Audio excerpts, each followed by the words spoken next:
Hi, I'm Anne Marie with Speak Confident English, and welcome to your Confident English Wednesday lesson. If your goal is to improve your English language skills, build your fluency, and most importantly, your confidence, then you are in the right place. And today is particularly a great day to be joining me because if you have ever felt stuck, or if you feel stuck now in English, whether it's with your vocabulary, your grammar, your listening abilities, your speaking abilities, if you feel stuck at an intermediate level, then today we're going to talk about why you are stuck and how you can get unstuck. So let's get started. In today's video lesson, we're going to look at 3 reasons you are probably stuck at your level in English, or maybe you might feel stuck because you can't grow your vocabulary, use complex grammar, you don't feel you have the skills to communicate easily in English. And we're going to look at how you can get out of that position. How can you break through and move forward? And then in the online lesson, I'm going to provide you with a few extra tips and some very special tips from some students who have made serious progress, serious improvements in their English abilities. And today they have shared those tips with you in my Confident English lesson. So let's get started in this video and talk about the 3 reasons you're probably stuck and how do you get out of it. One quick note before we get started with our first reason you might be feeling stuck is I am going to give you what we call in English some tough love. Some tough love means giving you some direct honesty, giving you something to really think about, some difficult questions for you to ask yourself. But the reason I'm doing it is because I want to give you real opportunities to make progress and to improve. So the number one reason you might be feeling stuck in English is you don't know what you're doing. What I mean by that is you have no clear goals or plans for what you want. So many of the emails that I get and questions that I get and the students that come to me, they want to be fluent in English. And that is probably why you're here. You want to be fluent. For most of us, that means the ability to communicate easily, to speak naturally the way that we do in our native language, to speak without thinking, to speak with the vocabulary that we need or want. Perhaps we don't know every perfect word in English, but you have other words that will help you communicate effectively. And that is a fantastic goal. I understand that goal. I have the same goal for me in my second language. But here's the thing. Fluency is too big for a goal. It's huge, and it's very difficult to know what steps you should take to become fluent. I want you to imagine that you go to a restaurant and you order a dinner. It's your first time at the restaurant. And you order, and then this enormous plate of food comes out. Maybe it's this huge pizza just for you, or a huge hamburger, something, and it's enormous. And you think, oh my gosh, I have no idea how I'm going to do this. And you just look at it and you start to maybe feel nervous, or you start wondering if other people can help you. Sometimes we feel like that with fluency. It just feels so big.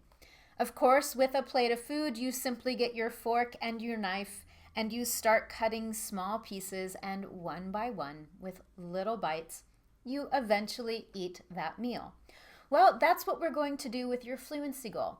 I want you to get your pen and, of course, your paper. If you know me, I always have my notebooks with all my plans, my goals.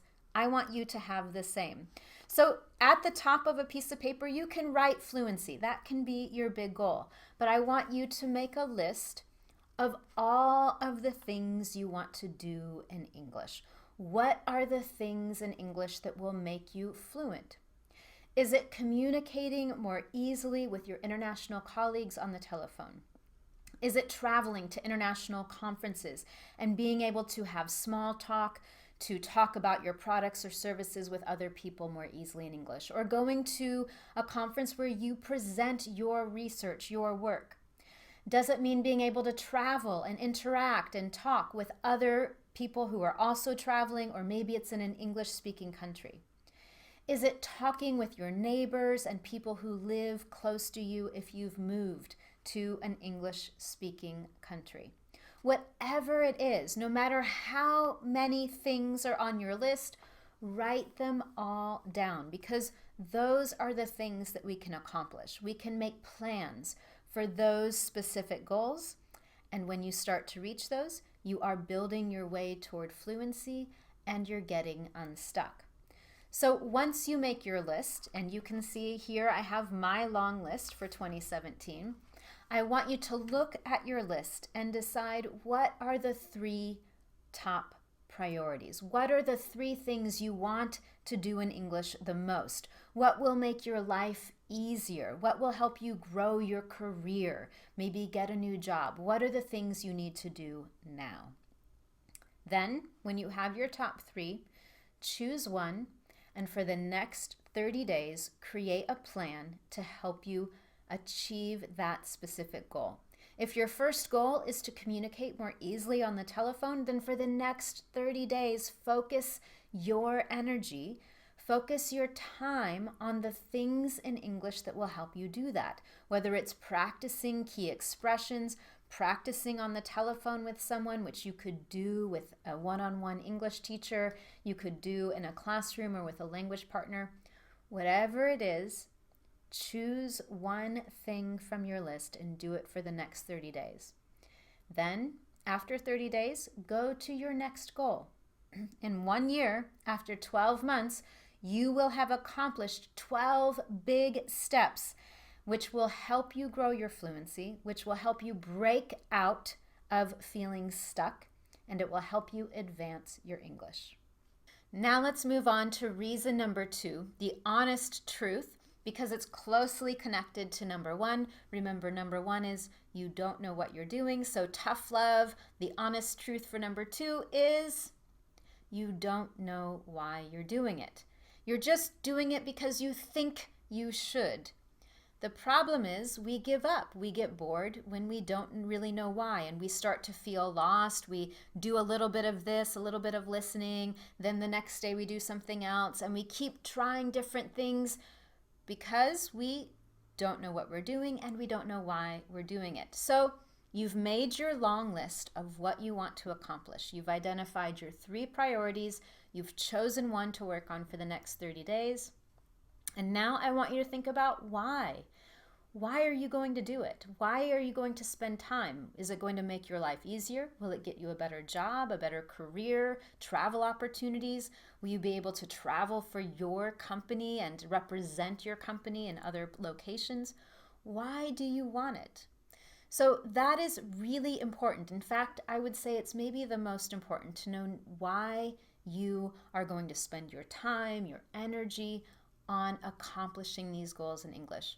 When you know why you're doing it, it will help you stay motivated.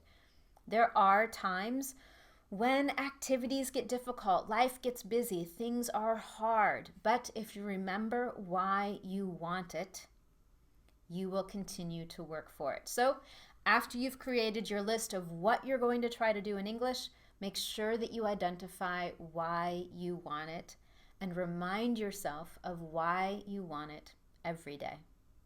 And finally, tough love truth number 3, and here's where I want you to be really honest with yourself. You aren't willing to give daily effort to your goal. So I want you to ask this question. You have your list of goals in English. Are you willing to give some of your time every day? Now, you might say no to that question, and that is totally okay. At different times in our lives, we have different priorities, and maybe these goals in English are things that are great, you want them, but there are other things that you want more in your life right now, and that is absolutely okay.